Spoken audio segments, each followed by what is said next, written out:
Now, hi everybody, and thank you all for coming along tonight to find out more about the new shipping collection project. So this is, I keep saying it's going to be epic because, to be honest, there is so much that is going to need to be discovered and found out, and we've already had a huge response from our initial requests from people to help us. So I have a few members of the board and a few other people that have already stuck their hands up, and I'm assuming various interested parties that have popped along tonight. We are recording this, so it will be up on the website for people to watch in the future. Melanie, do you want to say any introductory words before I pull up a slide? Well, I'd just like to welcome everyone who's here, who I can see has signed up to the project, and just fantastic how much support we've received. I'd particularly like to mention Jan and Gordy, as they have offered to manage the master database for the whole project, which is just incredible. So Jan and Gordy and I have had lots and lots of meetings to discuss how that's going to work, and yeah, really like to thank you both.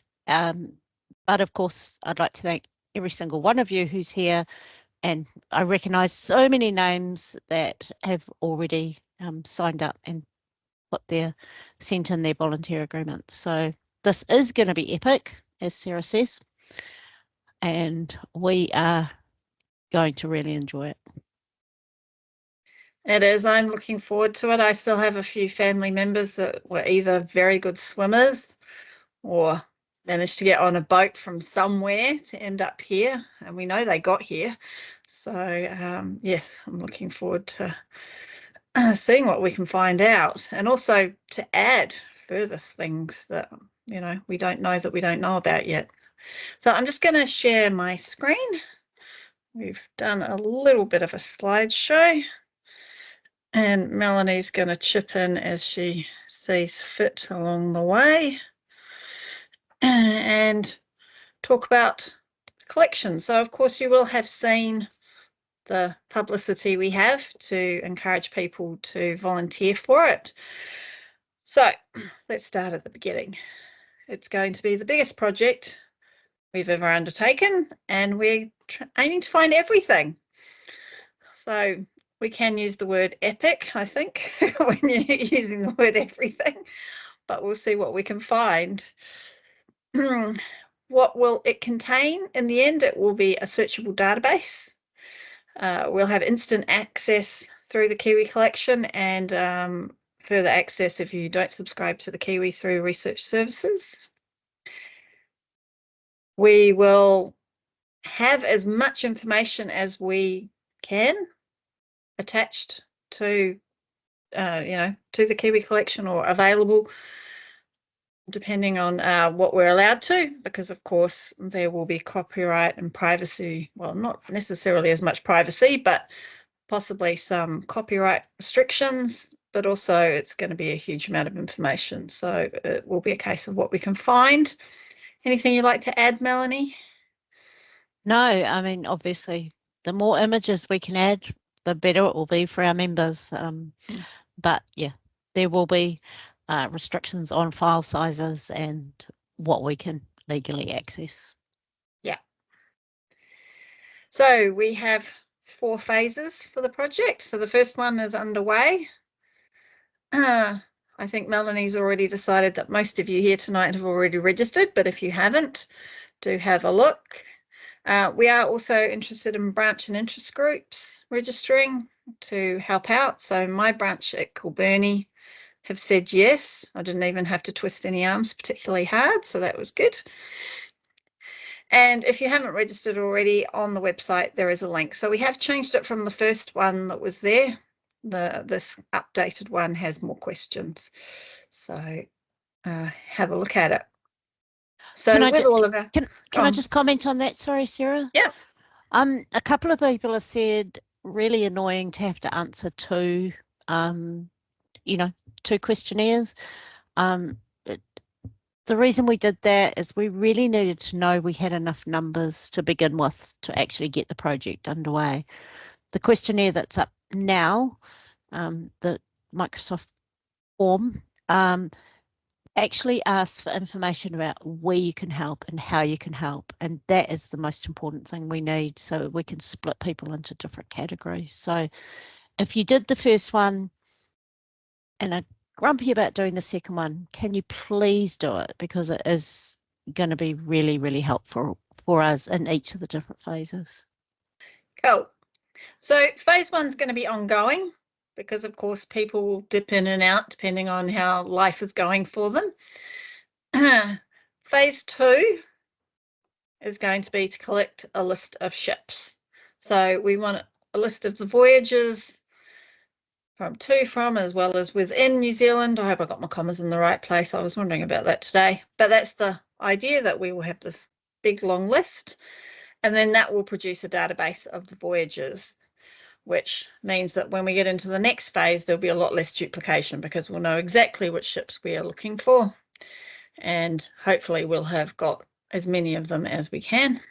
And that will mean that we can get on to finding information, which is the next phase. But we will provide templates for things. Melanie said I had to mention that a lot of times. So there will be templates. Phase 3 is going to be finding information. What is there to be found? For example, you may have only a newspaper article referring to a ship, and I know I've noticed that, especially for things like coastal shipping and other things that I've not managed to find the actual passenger list for, but there might be a full passenger list, there might be diaries, captains or surgeons' reports, there might be paintings or photographs. We're basically looking to find anything we can about the voyage. I think that's the end of that slide. Oh, and more. There might be more. Melanie, might there be more? Of course there'll be more. I got given a pile of menus from several ships the other day. Sorry, if you're here and you submitted them, thank you very much, but I'm not sure where they came from. But menus for each of the different days on the ship. We've been given tickets that people have retained, or their family have retained over the years. The information is infinitesimal. Is that a good word? What could be found? There are so many things that could be found, and our aim is to collect as many of these together as we possibly can. Yeah, I mean, I know from looking at my family, there are letters and references from people who helped on the ship during the voyage, and so some of them got paid money. So I've even, when I went down to Christchurch, found the receipt for my 3 times great-grandfather. I've been given £10 for helping out on the voyage. So, you know, there's an eclectic array of stuff out there. Once, of course, you've found your family on a ship and you start looking for more. So that's going to lead us into phase 4, which is going to be indexing and compiling all the information. So it's going to be building out on what we've collected. So there'll be various tasks. Indexing, there might be visiting a repository to find out what they hold, or to get copies of what they hold. There might be records that are in paper form that we need to scan or to enhance to make sure they're a bit more readable. And of course, we need to then put all the information together into what is going to be quite a big database, isn't it, Melanie? Yeah, it's going to be huge. I think Cordy and Jan can probably comment on how big that's going to be. I think they're a little bit nervous about how big it's going to be, to be honest. Yeah, I wouldn't be surprised. So we are going to have a lot of templates provided, because there's going to be a lot of information, and it's really, really important that we keep it consistent, because that means when it comes to, you know, having it in a database, you can see what's in there. So templates will be provided as required. And if you are given a template, can you please fill it in as instructed? I think is going to be the big thing. But if you have any questions or anything, you can always get back to us and ask about it. So the next slide I have, and I've had to chop it off on the side because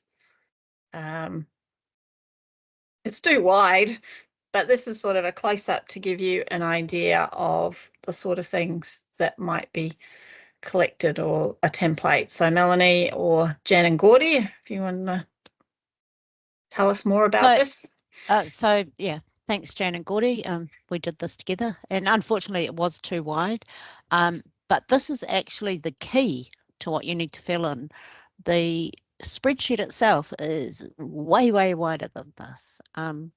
So this key follows if you go down the left-hand side, the columns that are included in the in the spreadsheet, A to W, and the headings that relate to those.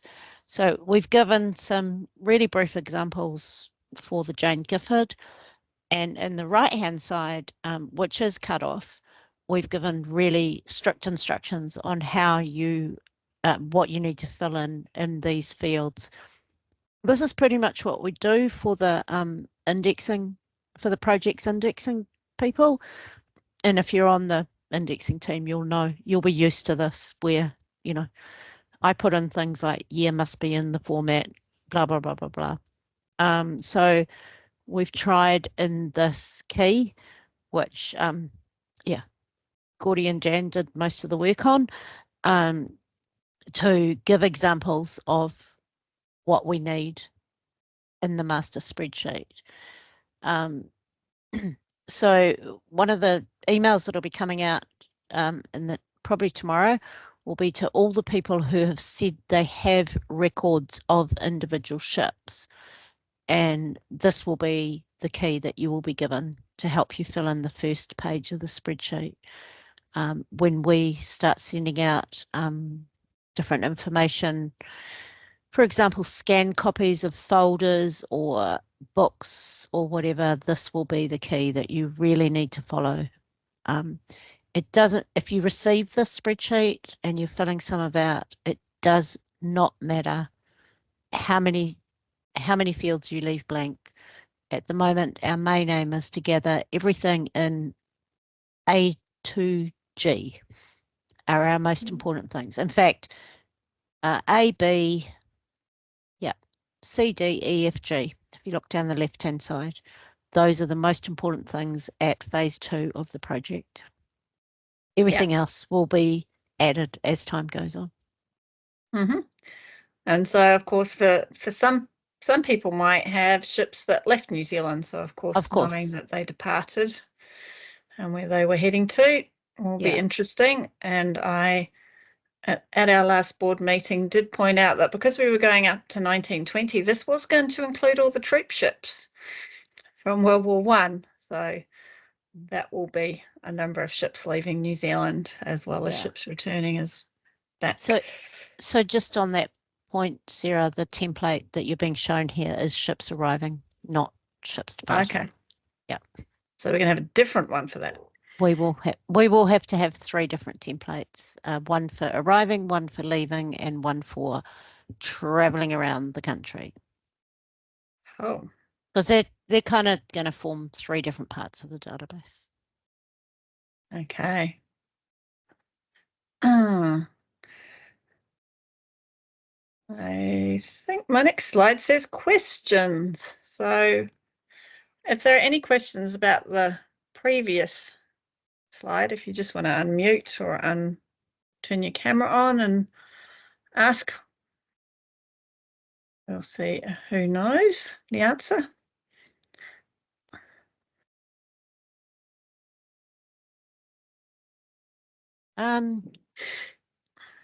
We've just had an interesting online question, Sarah. Can I just raise that while we're here?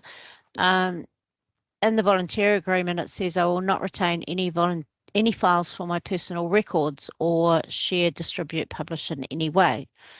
What if we find a missing record that is relevant to our own research? Are you saying we have to pretend we haven't seen it? No. What the volunteer agreement is about is the information that you're collating. So if you did that spreadsheet, if you filled in a template for that, at the end of the day, we don't want you keeping that. But if you found a document that's relevant to your research, it's being kept for your own personal use. And we won't have a problem with you holding on to a copy of it. But it's more making sure that the NZSG documents, if we can call them that, are the ones that we would like you not to be keeping. Yeah, and it's not about personal research. It is about, are you keeping massive databases on your computer? Yeah. No, we don't want that. No. So, Question. yep. Hi, Barry. Hello. Is there any markings on the templates and so forth to say that is NZSG? And what I'm trying to think of is, are there some authorities on that are visible on the sheets? Haven't considered that one. Sorry, Barry. I mean, that's what get over a lot of that ownership problem. Yeah. Well, I mean, I think they would probably at least have NZSG shipping collection written on there somewhere.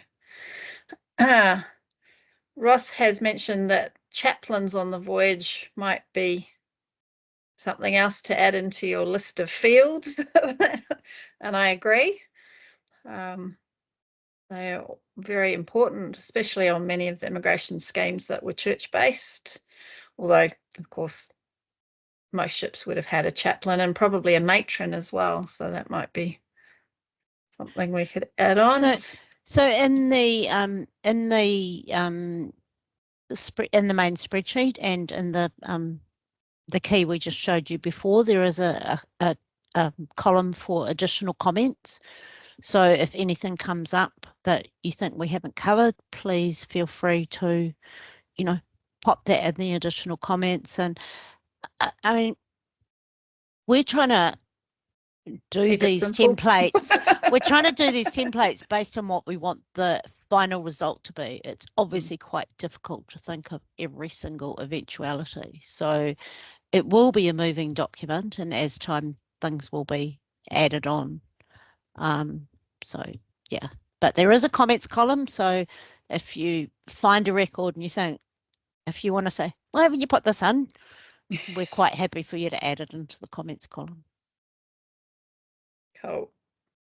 Di's, just another message there. Di's always also mentioned about coastal shipping between Australia and ports and New Zealand. Absolutely, Di.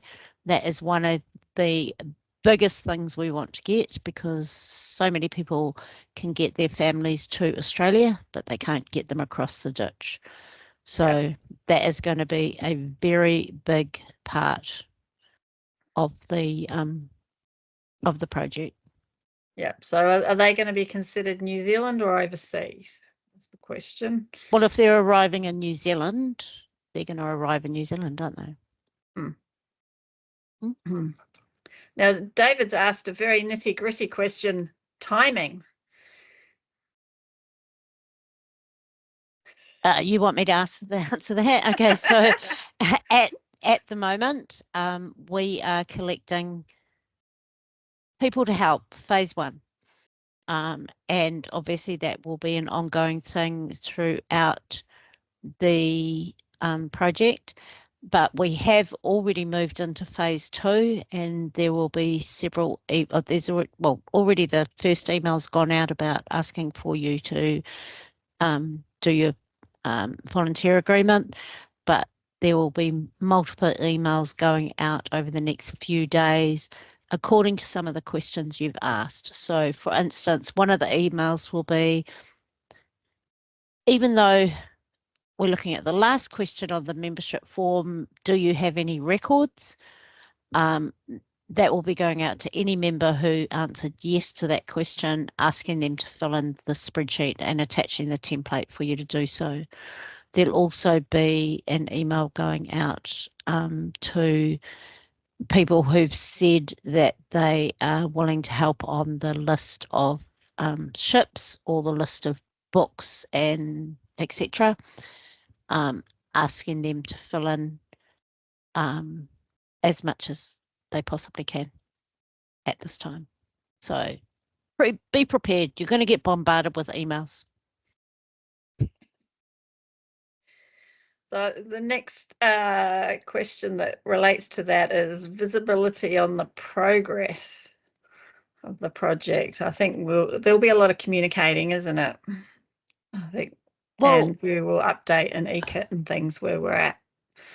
Yeah, definitely. And also, so David's also asked what's the hoped for time frame for each phase. I think that collecting the list of ships, and maybe Jan and Gordy might comment on this, I think it's honestly going to take us about 3 months to collect a serious list of ships. So I don't know. Do you have any comments, Jan or Gordy?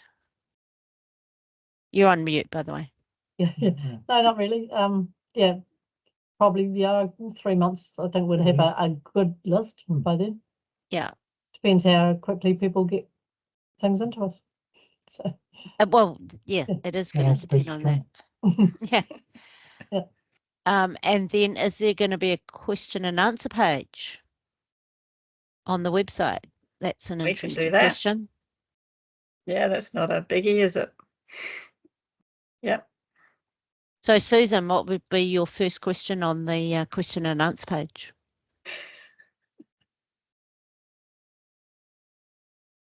I don't know, actually. I guess depends on the job that I'm given, really. I don't know yet. Yeah. I'm just thinking that, you know, if we often have the same question that we're thinking of, and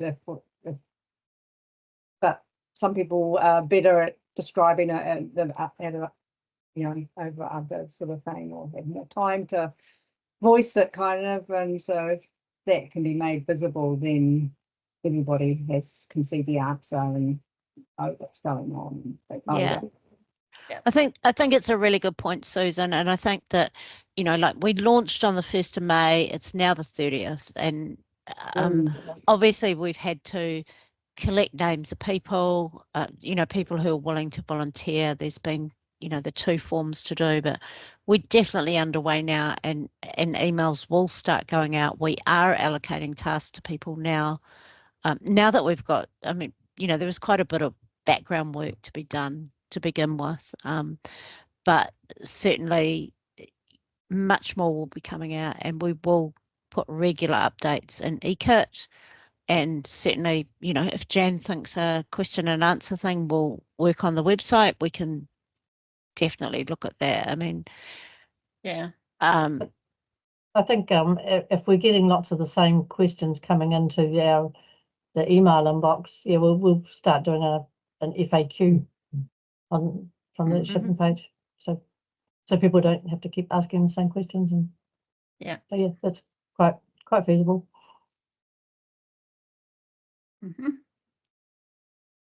Barbara's wanting to know how many volunteers we've got at the moment.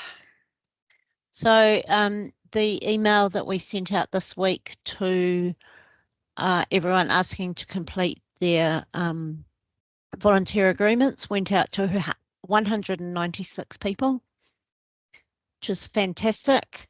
But we also have various branches and groups around New Zealand who have their individual helpers have not necessarily registered through the online form yet. So I can't give you an exact number, Barbara, but it's definitely 196 plus quite a few. Yeah, so which is amazing. I mean, if you think about it, really think about, you know, how much everyone's joined in on this project. It just shows how important it is to us all. Yeah. So there was one good question up in the chat about, will we be able to see which ships have already been included on a real-time basis? So if you're, because, you know, I know from the fact that some of my family got in quite early, there's quite a lot of people that are probably already know about that particular ship. You know, we are trying to prevent duplication of effort, so will people be able to see what ships we've already collected. I think as we get down the track, like collecting the list of ships at the moment, we want everyone to send in every ship they possibly know about in case we miss any. So duplicates aren't a problem at this stage. Once we get to phase 3 and 4 and we have a master database set up, then yes, it will be sent to all members on the project so they know what we already have and what we're missing and what they can search for. Would you agree with that, Jane and Gordy? Like at the moment, we just don't want to miss out on any possible ship. Yep, just give us everything and we'll sort out duplicates and stuff. And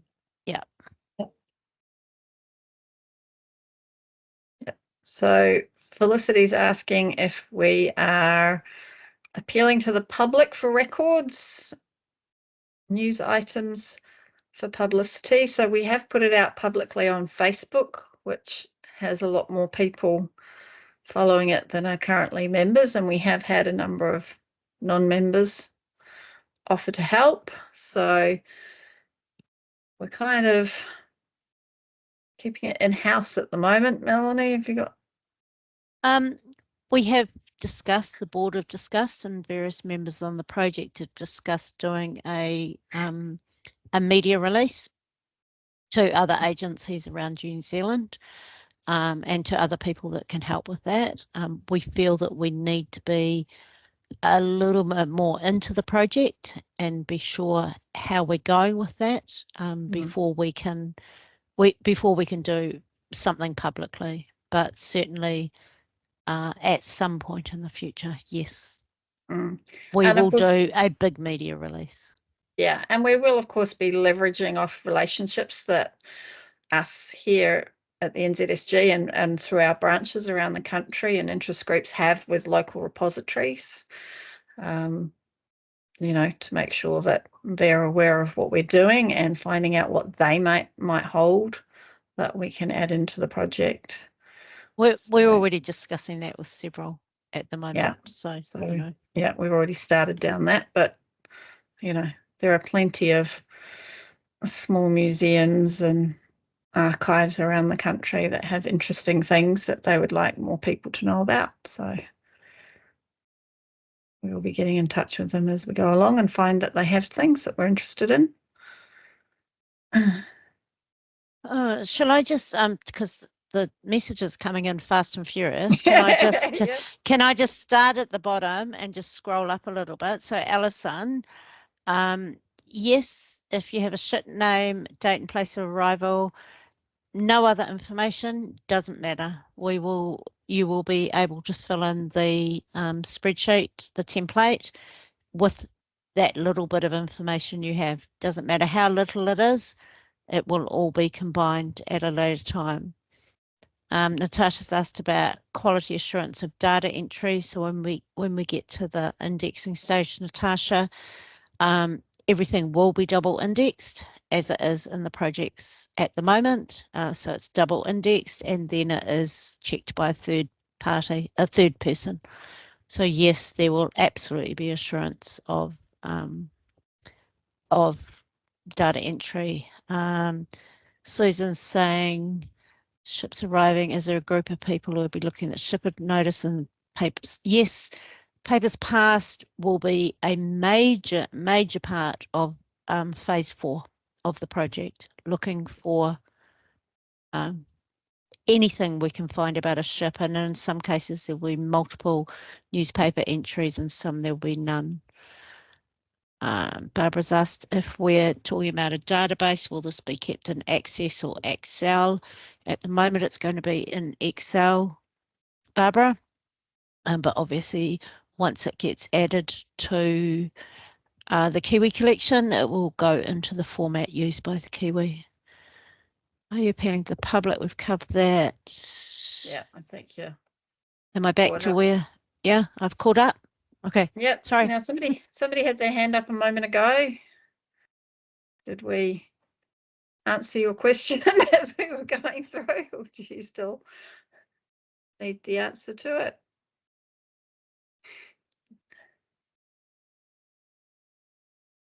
Right. So what does everyone think about it? Is there any, like, can I feel the joy? I'm feeling the joy.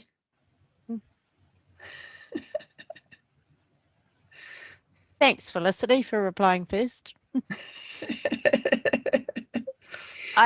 It's going to be an amazing project. It is. And I think it'll be good to make a wider publication of the information I have here, and something I've got just recently. So I might be able to fill those out and complete it out in terms of the passengers. But I've got half a dozen ships here that I know the indexes of. So yeah, Fantastic. it'd be good to add all of that. Yeah, and I think that's probably the same for most of us, is that we have, you just work through your family tree. Well, I know these guys, oh, they swam. But I have all of these other people, and I know the names of the ships, and I know when they arrived. I might not know more than that, I know a few of mine, all I have is the newspaper reports. And because they might have been a little bit rich, their names are in it. But I just want to comment on something there, Sarah, because you said because they might have been a little bit rich. So we've actually split the database into saloon and cabin passenger lists, into steerage, and then crew lists, because obviously saloon and cabin, depending on which shipping company it was and which name they called it different things. They're obviously a lot easier to find, but we really want to find the passenger list or steerage, sorry, and if we get there, crew lists if we possibly can, So we've split the spreadsheet into those three different things because we know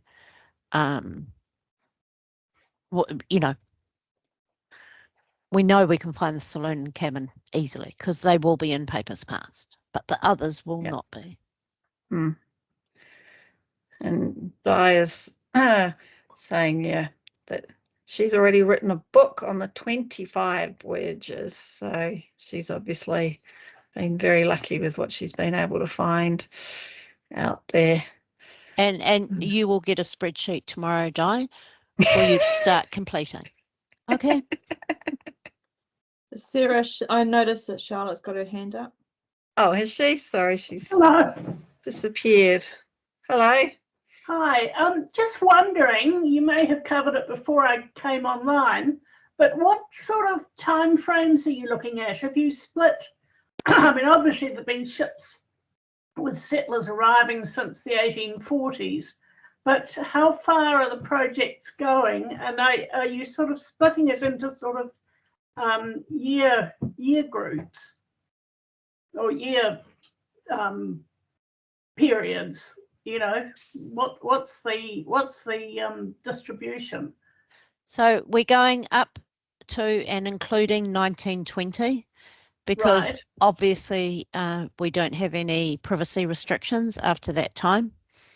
And for the branches and other many groups that have offered to help, we will be splitting the records into decades. So that it makes it easier for them to work on, a smaller group of records than having to cover the whole, the whole period up to 140 years, 120 years or whatever it is, So they will be split into decades, and so at the moment it's 1840 previous, 41 to 50, 51 to 60, etc., up to 1920.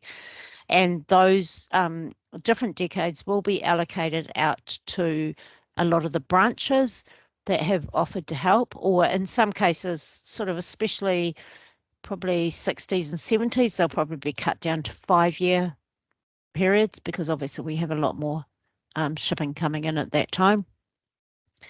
But at this stage, we need the list of ships. We need to have thousands and thousands and thousands of names of ships when they left, wherever they left, and when they arrived in New Zealand. Yeah. Mm. Okay. Thank you. Kieran's just asked about assisted passengers. Obviously, that will form part of the information included in the documents that are attached to each record, if it was an assisted passenger list. Mhm. Mhm. Thank you. Mm. And okay, typos. We haven't thought about typos yet. No, and I know for a fact, that one of my family members, when they arrived, the listing in Papers Past has a typo in it of they left the O off the O'Callaghan, and I know it's him because he organised the 25th anniversary shindig that they did 25 years later. But yeah, there are going to be typos, and I suppose it will be one of those things that you quite often see that you will have a double entry, really, won't you? The typoed version and the untypoed version. If depends what the documents, I suppose, that we collect say. But I think that's for further down the road. David's asking for freight vessels. Yes, we want any ship, because freight vessels often, even if they only carried one or two, would have passengers. We're interested in crews, and so information on freight vessels. Hopefully we'll have crew information about them. A lot of the very early freight cargo vessels had one or two passengers on them. So yes, we definitely want to pick up on them. Stowaways, stowaways. Yes, Susan. If you know there was one, yes. And deserters, yes, of course. There's the whole urban myth about people who jumped ship, and I don't know if people have changed their names. Of course, you always have the issue of finding them, but we will have everything that we can find that is an official document with who was on the ship. So, yeah. Now, Charlotte, did you have another question? No. Sorry, I'm just, working out how to drive this week. No, you're good. That's fine. So, yeah, I mean, there's going to be a lot of nitty-gritty detail that will get ironed out as we go further along. But at the moment, we just want that list of ships, and it will be long. But, if everybody puts together the few dozen ships that they can associate with their family, and how many you have may depend on how soon or how long ago your family got here. Because I know my grandfather will make it onto the list, but my grandmother, who came out in World War II, will not just yet. So, there may be, and you may have found people flitting around the countryside. I know I definitely have seen family members on the coastal shipping lists going places. So, just mentioning the coastal shipping, Sarah, I mean, because I've been doing quite a lot of looking into the AJHR for the projects, indexing lately. There is so much information about coastal shipping in the AJHR. So when we get to phase 4, we will be really, really looking for people to actually go through every year of the AJHR and look at, who was allocated a license to run passengers around New Zealand. And so we'll create another kind of separate database of any captains that were allocated passenger status, and then we can go back to Papers Past and start looking for all those ships. But it's a long way down the track. We have to get this list of ships done first and get as many as we possibly can. So you are going to be bombarded with emails, okay? Yeah, I think it will be very important that you will realize how many emails you're about to get.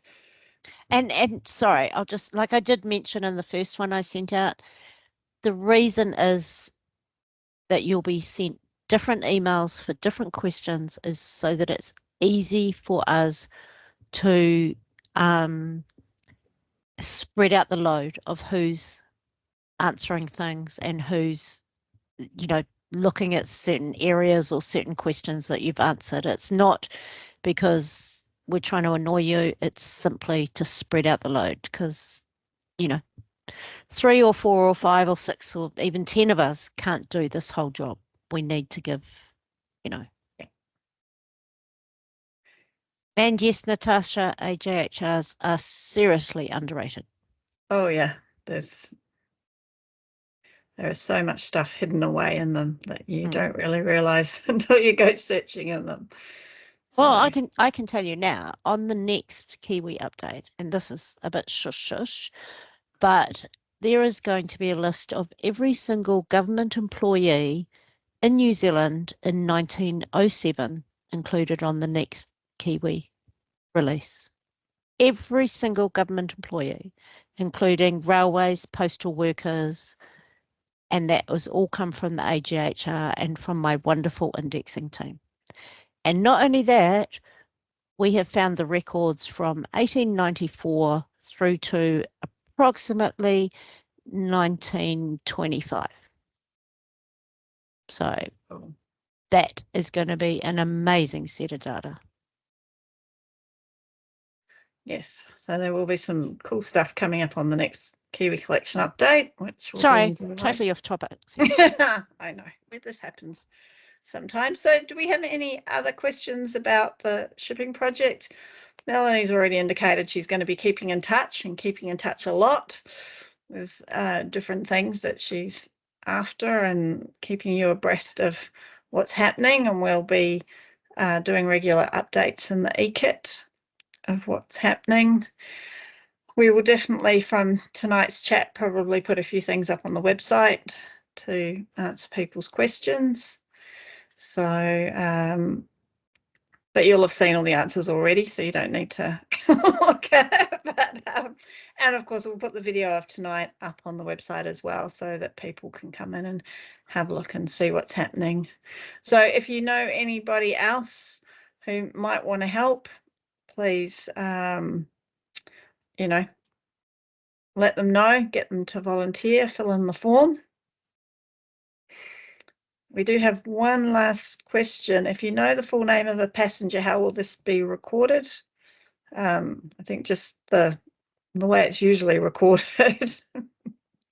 That won't be till phase 4 though, Kathy.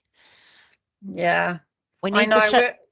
We're all itching. We're all itching to be on phase 4, aren't we? I know, but Melanie's I've got to do things in sequence. I'm chopping you all off. But we need to do it like that, and that way that we can make sure that we're not doing lots of work on top of each other at the end. So we don't want to be repeating what people have already done. So definitely worthwhile doing it the way we're doing. Okie doke. Do you all have I presume you all have the new shipping collection at genealogy.org.nz email address? You should have it. If you have any questions, just, you know, send them through. It might take a couple of days to get a reply, but you will guaranteed get a reply to anything you send through to us. So, So Melanie's looking after that email. No. I have other people helping me, Sarah. Cool. Melanie and her team will be looking after that email. Yeah. But we'd love to hear from you if you have any ideas or questions. And so don't hesitate to ask any questions, because, you know, if you're thinking it, probably another dozen people are thinking it. So if we start seeing questions that people are having, then we can also communicate back out and give answers to everybody.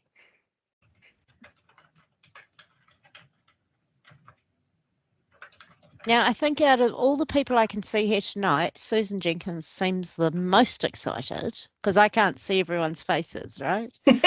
So I'm thinking, Susan, you're going to get allocated a really good role. Expect to hear from me. Okay.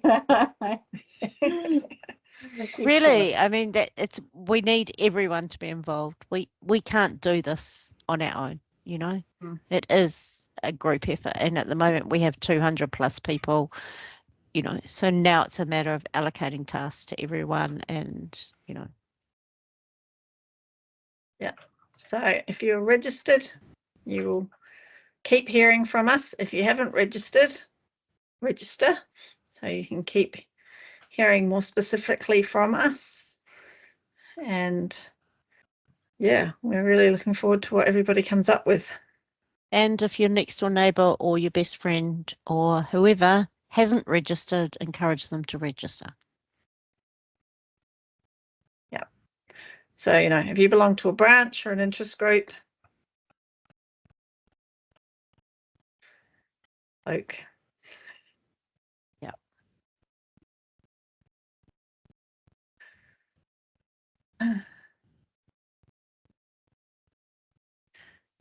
Charlotte's asked a question about overseas sources. Yep, we will be referring back to UK databases. I mean, I know, especially with my family, once you get past 1890, places like Ancestry have huge databases. So, yeah. And, you know, where we're not allowed to actually have the records, we will be referring back to them. And there'll be many places like that. But we will try and persuade them. Yeah. To let us have their records. Yeah. If we can.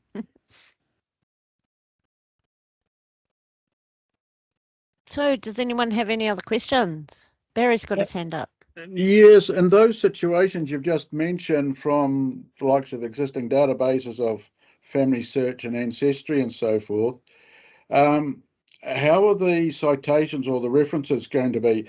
I like the Family Search style of the citation mechanism that they have for a lot of their transcriptions, at least. Is there anything like that going to be sort of included for Ancestry or Find My Past or wherever else we find it? Can we either have a created one for those offshore sites? I think it'll be more we'll link through to them and then you will take, however you take your references from them, be the answer. I don't think we're going to send you to find the information and then it'll be up to you to reference it based on however you do your referencing. People do them in lots of different ways. Yes, I was just wondering if something more consistent might have been. So there's no consistency in referencing, Barry. Yeah, the thing is, Barry, we won't be able to publish anything that someone like Ancestry has already published. We will only be able to provide a link to the information if they give us permission to provide that link. So the likes of a Family Search citation then is not used or not usable. Well, weren't you talking about Ancestry, or are you talking about Family Search? Well, I'm just thinking about consistency between that, but I'm using the very good citation example that Family Search provide.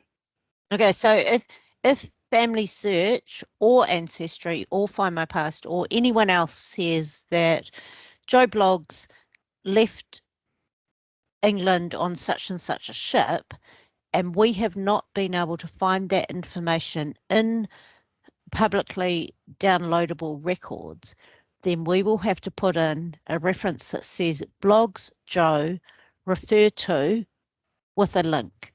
We will not be able to provide any further information. So it all comes down to what the records we are able to publish.